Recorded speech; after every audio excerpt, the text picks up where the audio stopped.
미스스한 이야기. 오늘은 죽은 야쿠자의 피부를 벗겨내 수집하고 다닌 일본의 한 의사의 이야기. 기묘하고 엽기적인 수집벽으로 인해 악마 교수라는 별칭까지 얻었지만 일본에서는 오히려 존경받는 의학자로 기록된 후쿠시 마사이치에 대한 이야기입니다. 1920년대 일본의 암흑가에서는 섬뜩한 괴소문이 떠돌았습니다. 화려한 전통 문신 이레즈미를 새긴 야쿠자를 노리는 괴상한 노인이 있다는 이야기였죠. 일명 악마 교수로 불리는 수수께끼의 노인은 문신으로 뒤덮인 야쿠자의 장례식마다 나타나 살가죽을 벗겨간다고 알려져 있었는데요. 소문을 들은 사람들은 노인을 악마 또는 미치광이 살인마로 여겼지만 노인의 진짜 정체는 범죄자가 아니라 존경받는 의사이자 명망 높은 병리학자 후쿠시 마사이치 교수였죠. 후쿠시 교수는 1878년 일본 혼슈 최서단 야마구치현에서 태어났습니다. 어린 시절부터 의학의 뜻을 두고 도쿄 제국대학 의학부에 진학해 학문에 몰두했는데요. 졸업 후에는 독일 유학까지 다녀오며 당시로서는 최고의 엘리트 코스를 밟았죠.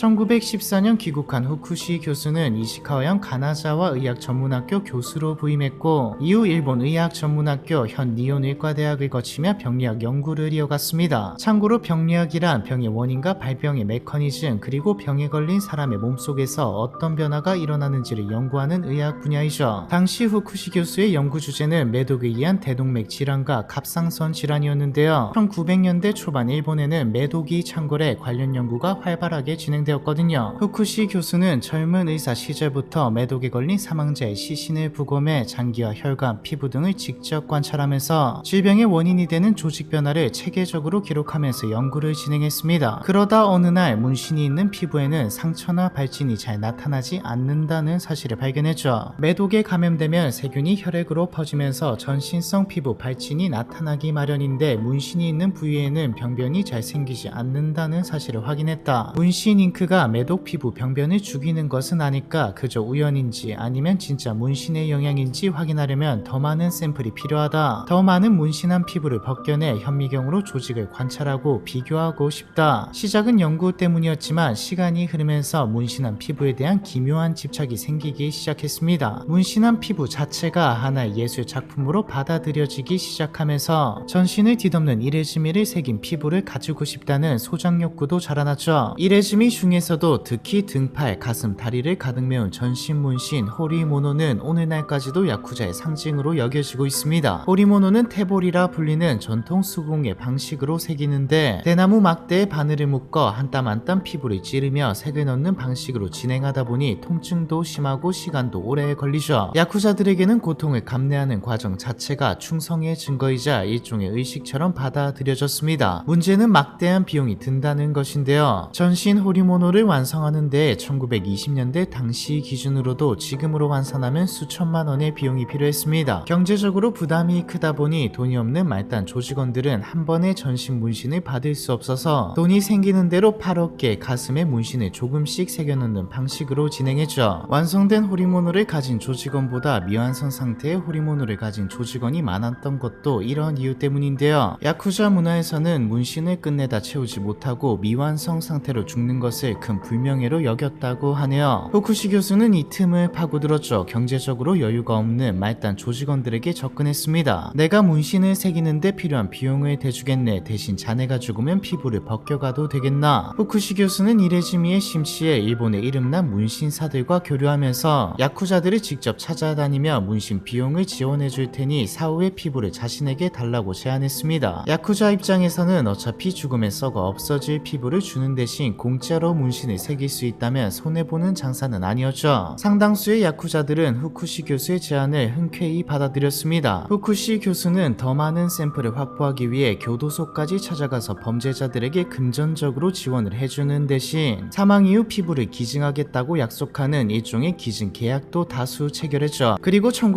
1926년경부터 수중에 들어온 시신의 피부를 직접 벗겨내는 작업에 돌입하는데요. 시신에서 전신 이레즈미가 새겨진 피부가 찢어지지 않게 통째로 벗겨내기 위해서는 섬세한 기술이 필요했습니다. 몇 시간에 걸친 작업 끝에 완벽하게 벗겨진 사람 가죽은 인체의 일부가 아니라 화려한 그림이 새겨진 예술 작품처럼 보여져. 후쿠시 교수는 다 벗겨낸 피부를 두 가지 방식으로 보존했습니다. 첫 번째는 정리된 피부를 탁자나 나무판에 넓게 펼쳐 핀으로 고정한 채 천천히 건조시키는 건식 보존인데요. 이렇게 하면 동물의 가죽처럼 납작하고 마른 판 형태의 피부 표본이 완성됩니다. 두 번째는 글리 글리세린이나 포르말린 용액을 채운 유리병에 담가 부패를 막고 부드러운 상태를 유지하는 습식 보존입니다. 두 가지 방법 모두 살아있을 때와 거의 같은 상태로 문신의 색감이 유지되었다고 하네요. 후쿠시 교수는 마음에 드는 피부 표본을 집이며 연구실에 두고 감상했는데 필요에 따라 액자틀에 넣어 벽에 걸거나 마네킹에 입혀서 전시하기도 했습니다. 덕분에 멋모르고 후쿠시 교수의 연구실을 찾아갔다가 기절할 뻔한 방문객도 많았다고 하죠. 후쿠시 교수는 동료 의학자들과 제한된 방문객들에 한해 자신의 컬렉션을 기꺼이 공개했다. 벽면 가득 알록달록한 사람 피부가 걸려있는 기괴하면서도 경이로운 광경에 경악한 이들이 한둘이 아니고 그중 일부는 괴상한 취미생활을 비난하기도 했다. 하지만 정작 후쿠시 본인은 결코 엽기적인 것이 아니며 위대한 예술 컬렉션이라고 자부했다. 동료 의학자들 사이에서도 후쿠시 교수의 매우 독특한 수집벽은 논란거리가 되었지만 피부를 채취하고 보존하는 모든 과정이 기증자의 합법적 동의 아래 이뤄졌기 때문에 법적인 제재를 가할 수는 없었죠. 후쿠시 교수는 죽은 야쿠자의 장례식에 어김없이 나타나 차분하게 피부를 벗겨낸 후 가지고 갔습니다. 그 광경이 어찌나 참혹했는지 암흑가에서 잔뼈가 굵은 조직원들조차 온이라고 부를 정도였죠. 후쿠시 교수는 자신의 행보를 비난하거나 경악하는 사람들에게 인간의 몸에 새겨진 예술품을 영원히 남기는 작업이 얼마나 멋있는 것인지 설파했는데요. 나중에는 후쿠시 교수의 말에 설득돼 동료 의학자들도 피부 수집을 격려하게 됐으며 심지어 본인도 가지고 싶다고 따로 작업 의뢰를 하는 이들까지 생겨났습니다. 특히 당대의 문신사들은 이레즈미를 비속한 행위로 무시하지 않고 예술 작품으로 취급하는 후쿠시 교수를 열렬히 지지했으며 나중에는 문신 품평회나 콘테스트의 심사위원으로 초청했죠. 이렇게 하나둘 모인 문신 피부 표본은 시간이 흐르며 전대미문의 컬렉션으로 완성됐습니다. 전신을 뒤덮는 대장 문신 표본만 해도 약 2000점에 달했고 작은 조각까지 합치면 수천 점을 넘어섰죠. 후쿠시 교수는 혹시 모를 훼손에 대비해 각 표본에 대한 사진과 기록물도 남겼습니다. 촬영한 사진은 3000여 장에 이르고 문신 주인의 신원과 문양의 의미, 문신사 이름, 채취 경위까지 세세히 수기로 기록했죠. 문신 피부 표본 사진과 나란히 문신을 지녔던 인물의 생전 모습을 담은 사진을 붙여넣기도 했습니다. 언젠가 자신의 방대한 수집품을 토대로 도록을 만들겠다는 목표로 최대한 자세히 기록을 남긴 것인데요. 하지만 애지중지 모은 컬렉션도 전란을 비켜가지는 못했죠. 태평양 전쟁 발발 이후 본토 공습의 위험이 커지자 후쿠시 교수는 컬렉션이 훼손될 것을 우려해 가장 아끼는 일부 표본만 따로 골라 도쿄 외곽의 안전한 장소에 옮겨 보관했습니다. 불길한 예감은 현실이 되었고 1945년 도쿄 대공습 및 연합군의 폭격으로 수십 년간 모은 컬렉션의 대부분이 전소되었죠. 연구실과 보관시설도 예외 없이 불타버렸고 약 2000점에 달했던 표본 중 미리 지하 방공으로 옮긴 105점가량을 제외하며 1800여 점 이상이 잿더미로 변했습니다. 전체 컬렉션의 5% 정도만 겨우 보존된 셈이었죠. 후쿠시 교수는 목숨처럼 아끼던 피부 표본들이 사라진 광경을 보고 시리에 빠졌으며 종전 후 남은 표본들을 지키기 위해 도쿄대학 의학부 병리학 표본실에 기증했습니다. 후쿠시 교수는 종전 후에도 의학계에 남아 연구를 이어갔으며 1956년 78세로 생을 마친 후에는 아들 후쿠시 카츠나리 또한 병리학자가 되어 아버지의 연구를 이어가죠. 현재 105점의 문신 피부 표본은 도쿄대학교 의료박물관에 보관되어 있다고 합니다. 다만 윤리적, 문화적 논란을 우려해 일반에 공개하진 않고 학술 목적이 승인된 소수의 연구자들에게만 제한적으로 열람을 허용하고 있죠. 문신이 있는 사람의 피부에 집착했던 엽기적인 수질광인지 아니면 의학적 호기심에 충실했던 학자인지 지금까지도 평가가 엇갈리는 후쿠시 마사이치에 대한 이야기, 이번 편은 여기까지입니다.